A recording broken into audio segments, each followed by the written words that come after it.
Hello everyone and welcome to another episode of Advanced Glitch Building. Today I'm going to show you a rather large scaffolding setup I use whenever I'm experimenting with glitch stacking build parts into the same location, or into a small area. The first setup itself doesn't take too long to complete, and I'll show you a second way later on that takes a bit longer, but gives different results based on what angles you choose to pull from. To begin, build a 16-sided circle out of any square build part with 4 snap points around its edges. Then, you will need to think about how big of a finished product you want to have here. The larger the project, the further out you will need to build the circumference of this circle. Once you have that all figured out, save the snap points around the entire outside of the circle with the appropriate radius to fully encompass the build area.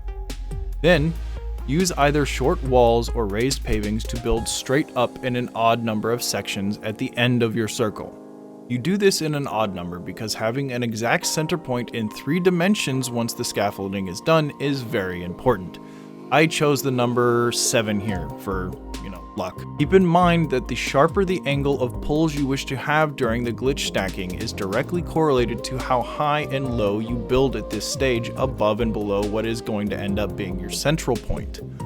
The taller you make this stack, the more angles and sharper angles you will have available to use later on. Once you have that decided, go ahead and make a wire snap point for the center of your scaffolding. Then, using raised pavers or short walls, whichever you chose to use, build up the same number of times as you saved in the previous step at each of the save points around the circumference of your bottommost circle. Once you've done this, it's safe to go ahead and delete whatever part you used to make the circle at the base, but remember what piece you used. It'll be important later when you need to find a snap point of the center. Next, using the reverse wire glitch, save each of the wire snap points for each part of each stack you just made, starting at the top circle, going around its circumference completely, then moving down to the next level of stacks. This can take some time depending on how large you've decided to make this setup, but this is exactly what you need. Once this process is done, you're ready to start glitch stacking like a pro. First things first though, you'll need to get very familiar with finding the center of any of these circles at any time, as you will be moving the wire connected to the very center often and will inevitably delete it at some point in time. All you have to do is use the same part that you made the base circle out of. All you have to do is grab the same part that you made your base circle out of, toggle to the wire, connect to one of the wire points around your base around the circle at the level you wish to find your center point, and then pull straight across to the other side. The exact opposite side is what's important. Then wire glitch that build part there, and then measure your radius of your base circle to the center, and boom, there's your center point. Easily found anytime you want. Doing this for every level at the same time can make for some very easy spiral staircases if you connect in a circle around, ascending from the bottom one to the top or the top one to the bottom.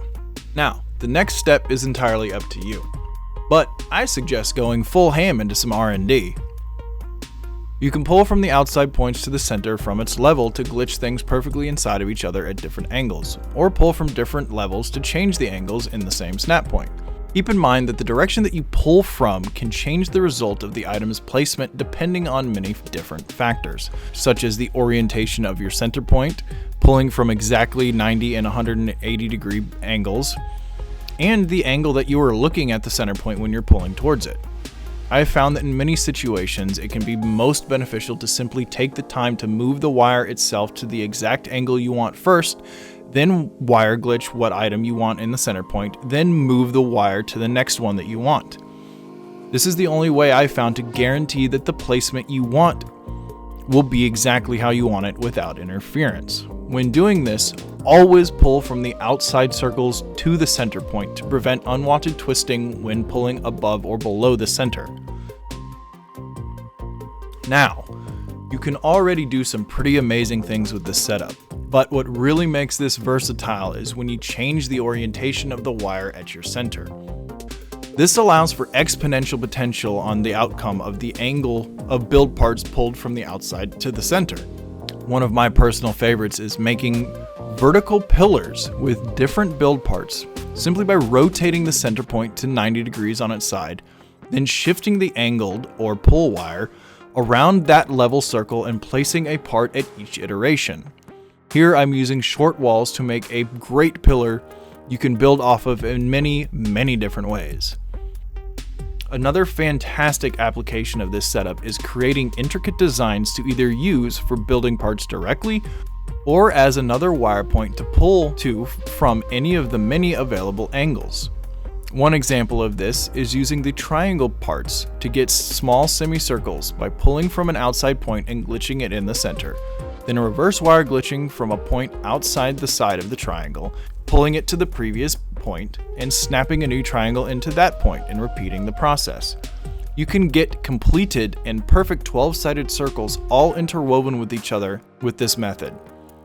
Additionally, wire glitching perfect Fibonacci spirals from the center in any one or more direction of your choosing is also possible with the simple spiral method I show in a previous video. A combination of these methods is how I made an abstract howler monkey face, pulling from a full circle offset with an angle from two center points adjacent to one another to make some very intricate designs with some prefab pieces. Other than that, I haven't done much with this yet, but for example, here's the ugliest spiral staircase I've ever made. Now, with all this said and done, there is a way to do this that is a bit more long-winded, but gets you the correct angles in which you would need to create a perfectly spherical glitch stack from, if you would like. It requires much more in continual shifting of the pull wire from the outside to the center point to get globed stacks, but with this you can create amazing things with a modicum of patience. For this very similar but crucially different scaffolding, first create a 32-sided circle on the horizontal plane, then save one less than half of the sides as wire points in a semicircle. Then you will need to create a sphere of wire endpoints by saving the full circumference of a circle built at each of the 15 different rotation points you've just saved. This process is explained in slightly more detail in the spiral sphere tutorial I will link in the description. Once the spherical scaffolding is complete, you could start the fun of experimenting with the incredible things this has the potential to accomplish. So far though, all I've managed to do is break my game by creating a neutron star in my R&D base. Well, that's it for this one. I hope you guys have learned something, and I really hope you guys like this and utilize it in as many ways as possible. Let me know what you think of this, and let me know what you guys have built with this, and I would love to see it. Thanks for watching. See you next time.